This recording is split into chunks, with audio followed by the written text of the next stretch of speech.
به نام ایران شب گذشته در تاریخ 19 فروردین ماه فرزندان شما در سازمان مدافعان میهن موفق شدند 2 تن از مزدوران رژیم آدمکش را در ایست بازرسی نوبران ثابت به هلاکت برسانند. این عملیات تقدیم می شود به 2 تن از جانفدایان میهن عزیزمان، نیکا شاکرمی، پژمان قلی‌پور، پاینده ایران. جان فدای ایران!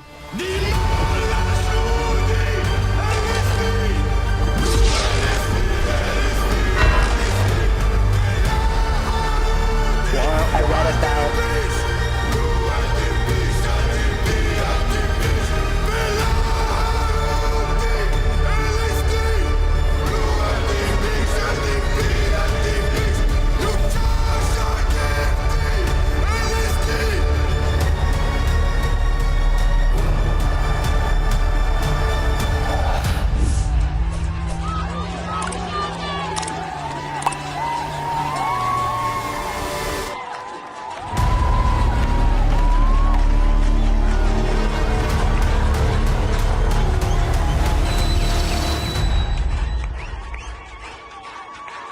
What's up, everybody? I hope you enjoyed a week of absolute retardation. Trump tweeted out they had a deadline. Iran had a deadline. They had to respond. They had to do something, or he would destroy an entire civilization. And then the left went crazy. The news went nuts and said that he's threatening genocide. And how dare he threaten genocide? Can you believe he threatened genocide? Oh my God. And then a ceasefire was announced. And then they said, can you believe Trump is such a pussy? He's such a Trump tacoed out again. He's such a wimp. Can you believe he didn't genocide a whole civilization like he said he was going to? Can you believe this? He's such a bitch. These people are sick. So in the midst of all that, the Iranian people are, they appear to be rising up. I don't know what's true and what's not. I don't live there. It could be all propaganda. I have no idea. But some sort of home defenders organization or something like that is starting to rise up. They're starting to do drive-by shootings at IRGC checkpoints. So, I don't know how real it is, but the ceasefire talks did not go well in Islamabad, Pakistan. It didn't go very well. J.D. Vance was there in attendance. They all tried talking through this. Apparently, the talks about them developing nuclear weapons was kind of the linchpin that caused the talks to fall apart, as they wouldn't really bend the knee to that. Apparently, we're not there. We have no idea what the hell these people were saying. But while all those leaders were negotiating that, and there's a ceasefire going on, the United States has moved to open the Strait of Hormuz in a checkmate style. Well, let's just let the news tell you. Here you go. Welcome back. In breaking news, after no deal reached between the U.S. and Iran, President Trump just said he'll be blocking traffic coming in and out of the Strait of Hormuz, and that's a key waterway where 1/5 of the world's oil and gas passes through. We have our Robert Sherman live in Tel Aviv, Israel, with the latest on this breaking news. Robert, what does this mean going forward and for negotiations potentially to even restart now from this? Yeah, hey there, Kelly. Well, the vice president isn't even back in Washington yet, and we've already seen the next move being made here in this back and forth with Iran. I want to read you part of the formal statement that President Trump just released. Effective immediately, United States Navy, the finest in the world, will begin the process of blockading any and all ships trying to enter or leave the Strait of Hormuz. At some point, we will reach an all being allowed to go in, all being allowed to go out. But for the time being, saying that if any Iranian ships fire upon, whether that's U.S. naval ships or whether any cargo ships trying to go through the Strait of Hormuz, they will be blown to hell, using his words there. Donald Trump has vowed to blockade the Strait of Hormuz with U.S. Navy warships and continue his blitz on Iran after failed peace talks. The U.S. president warned his military is fully locked and loaded, ready to finish up the little that is left of Iran. In a pair of Truth Social posts, Trump accused Iran of world extortion after Tehran slapped a $2 million toll on each oil tanker it allowed through the strait. Vice President J.D. Vance met with Iranian negotiators in Pakistan to thrash out a peace deal, but left empty-handed. The bad news is that we have not reached an agreement, and I think that's bad news for Iran much more than it's bad news for the United States of America. So we go back to the United States having not come to an agreement. We've made very clear what our red lines are, what things we're willing to accommodate them on, and what things we're not willing to accommodate them on. Iran said the US came with excessive demands and unlawful requests, despite Trump repeatedly telling the regime it can't have any nuclear capabilities. I've made it very clear that I don't mind, these operations in Iran as long as it does not turn into a forever war, boots on the ground in a sustained way. One of my biggest fears, I really think right now, is if these peace talks, these ceasefire talks are going to fall apart. Iran cannot control themselves. Trump is very measured. He talks a big game, but that's because that's his negotiation tactics. That's how he negotiates. It's the art of the deal.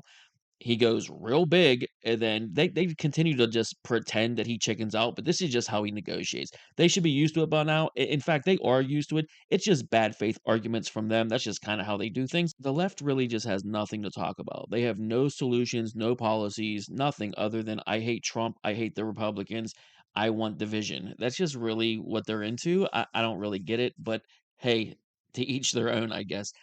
They couldn't even control themselves enough with the taco shit. They went nuts saying that, look what Trump did. Trump went to the UFC in Mar-a-Lago to golf whenever JD Vance was brave enough to go to Pakistan to negotiate the ceasefire deals. Trump's a coward. He wouldn't even go there. Look what he's doing. Well, dumbasses, he's not doing a negotiation. He put JD Vance in charge of it. Do you think we're gonna put our king, speak of the devil, no kings, we're gonna put our king from the chessboard in danger? Why would we ever do that? Of course, JD went to Pakistan to do the ceasefire talks. Why would Trump do that? And if Trump's not doing the ceasefire talks, why can't he go to UFC? It's just, again, it's just dumb shit. It's just, this is all the left does. Speaking of the left, the only other couple things that I want to talk about for the week was Anna Kasparian was on the PBD podcast and lost her mind and told the goddamn truth. Check that out. We spent $13 billion in Los Angeles alone last year to combat homelessness. You want to know where that money went? That money went to these trash nonprofits who have a bunch of executives making $500,000 a year. You're working for a nonprofit dealing with homelessness. That's my money. That's my parents' money. Okay? That is the hardworking people of California paying incredibly high taxes that go to what? So yeah, I'm sick of it. I'm sick of it. And honestly, just experiencing what I've seen on the ground in California has made me question a lot about left-wing ideology. And yes, Anna Kasparian is talking about California. She's talking about Gavin Newsom and the Democrats. But that's being very specific. It's pretty funny that Gavin Newsom tried to make, Nick Shirley look like a complete creep weirdo with that AI image that he put out there. But Nick Shirley was out there exposing fraud. He was exposing clear fraud, dude. It's just so obvious. It can't be any more in your face and obvious. But Gavin Newsom didn't like that. He wanted to attack Nick Shirley over it and then say that he's spearheading the the fight on fraud and corruption. Brother, you spent $20 billion over the last how many years in California for a railway system that isn't even built. There's not a single track laid, and you've spent over $20 billion for it, and now you're going to scrap the whole goddamn thing. And where'd the $20 billion go? If there's no track laid and nothing's happening with it, and you're scrapping the whole program, where'd the money go? What contractors took the money and did what with the money? What? Oh my God. All right, I'm going to have a stroke. Let me just stop. But yeah, so that's going on, man. The link will be in the description for the Liberal Hive Mind video. It was actually a pretty decent video. And I think Adam Corolla summed it up in this video. I mean, just like I agree with Liberal Hive Mind. I've been saying this shit for years also.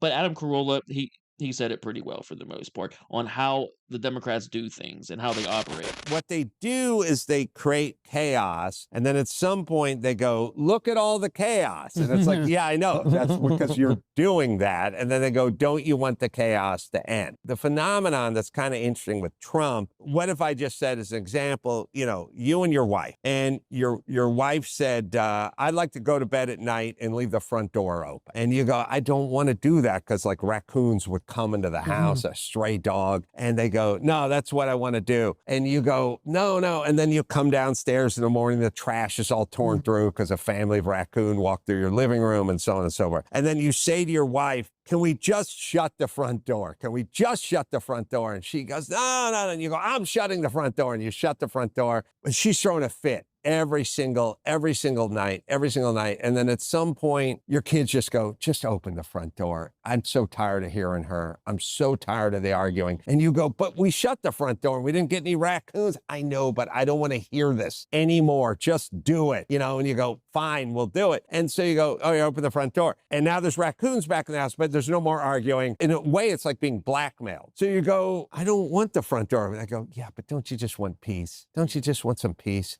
in your home? And you go, okay. And that's sort of what they do. They go out and they fight everything. They just fight everything. And then at some point they go, aren't you tired of the chaos? Don't you just want some peace? Don't you want to just get back to normal? Don't you just want to get some middle of the road, somebody, just put our guy in there, open the front door, no more arguments, and we can get on with our life. Wouldn't that be nice? And I'm like, it would be nice, but there's an alternative one, which is you shut the up.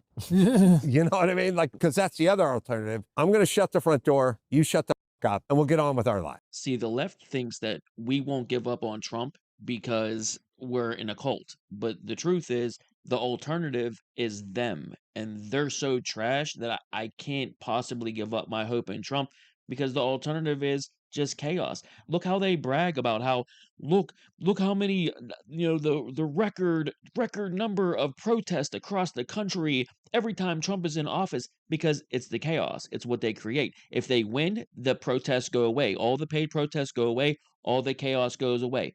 If they lose and the Republican gets in power, then they unleash billions of dollars from George Soros and all of their big mega donors, and they create the chaos with their protests to make it seem like there's something wrong. The president's messing things up. The party that's in power right now is fucking everything up really bad, and we need them to come fix it. And it's just a gross, weird way. Now, you can't give up on Trump, guys. He's still going hard at home, man. Look at these numbers. Look at the number of, detentions. The detentions are through the roof under Trump. Look at the number of, asylums gained or whatever it was. That I can't remember what this chart says, but, talking about how many times that he gives, asylum. It's plummeted under Trump, dude. It plummeted under Trump. And then look at the net migration across the country right now. It's completely red. It's totally in the red. So you can't give up on it. Just because of the Iran stuff, he's not giving up at home. He's not doing domestic policy shit. He didn't give up on America first stuff. It's just you got to look through it through the right lens. You have to understand and just trust the fact that he's doing what's best. And the alternative is trash. I'm not saying dude's perfect. I'm not saying everything he does is fantastic. Everything he says is perfect. That's just not true. Dude says some wild shit sometimes, and I just cook that goddamn. But it is what it is. The alternative is nothing and chaos and bullshit and lies and manipulation and corruption and fraud. It's the party of fraud. That's what the Democrats are. It's very clear by now. And if you haven't figured it out yet, you're a fucking dumbass. I don't know what to tell you. So with all that said, that's pretty much what's been going on this week. It's good to see you guys. I need you to press buttons, man. Hit subscribe, hit like, hit all that stuff. So more than 28 people see each one of my videos. I've been doing this for a while, but I am a part-timer. I'm going to start trying to do uploads every single Sunday. If it's not every single Sunday, it will be every other Sunday at the absolute worst case scenario, every 2 weeks. But I do hope to do a weekly review every Sunday, just like this. I don't know. I kind of liked it. I don't know. I normally do longer videos or more in-depth type of shit, but it's not working for me. So I'm just going to try something else, see how it goes, and we'll just keep growing from there, man. So I appreciate you guys. The last thing I'm going to talk about is my biggest fear in Iran is the boots on the ground and us taking Kharg Island. So my prediction would be if we take Kharg Island, the suicidal death cult IRGC. If Marines, Delta Force, or whoever, Spec Ops, whoever takes Kharg Island, as soon as we secure Kharg Island, it's their main oil export place, and there's a lot of dangerous shit on there, whatever it is, okay? But a lot of their economic woes will happen if we take Kharg Island, okay? If that happens, their suicidal tendencies will shine. They will bomb the shit out of their own infrastructure at Kharg Island to kill Marines. If they have a chance to kill Marines at Kharg Island, they will destroy all of their oil infrastructure just to kill a platoon of Marines. And if that happens, Trump will have no choice. I fear we take Kharg Island, they attack Kharg Island, kill a platoon of Marines or any sort of military members there. from our side, and Trump will have no choice but to do something insane, like nuclear, like just drop a nuke somewhere after dropping leaflets, of course, so the civilians all leave. That's just kind of that's I don't want that to happen. So taking Kharg Island, even though it's a strategic, I get it. I just fear what Iran can do or what they will do in that scenario. So I kind of don't want that to happen. I'd rather just bomb Kharg Island and just be done with it instead of risking American lives to go and take it, capture it, and hold them hostage with it as a negotiating piece. I'd rather just blow it the fucking hell and forget about it and not send any of our boys and girls there. I don't know. I don't know. If you agree, disagree, go ahead. Tell me down in the comments, man. Tell me how dumb I am. Tell me how I keep breathing real heavy. Dude, I talk really fast. I say a lot of words, man. I don't know what to tell you. And I got sinuses that don't work. I don't know what to tell you. Anyway, the last thing I'm going to say is where's all the Democrats and all the people that keep crying about Trump threatening to genocide a whole civilization and calling it a war crime to even say it? Whenever the IRGC is sending women and children and civilians to power plants and bridges, so if America targets them, they will be killing civilian innocents. That's a violation of the Geneva Convention and a war crime. But no one's saying anything about it. Everyone's just saying, look, if you go on Twitter right now, you'll see a big long thing of people from the opposite side saying, look how brave Iran is. Look how brave the people of Iran are. They won't go out without a fight. They will go stand and be killed as martyrs to show to stop America from bombing their infrastructure. That's illegal. That's against the international war police, the international war crime police should come knock on their door. Anyway, guys, man, I appreciate you watching the video. I don't know if you made it this far. I know Rich Cotton did. All right, man. I'll see you guys on the next one, dude. I look forward to reviewing another week of bullshit. I'll see you guys soon.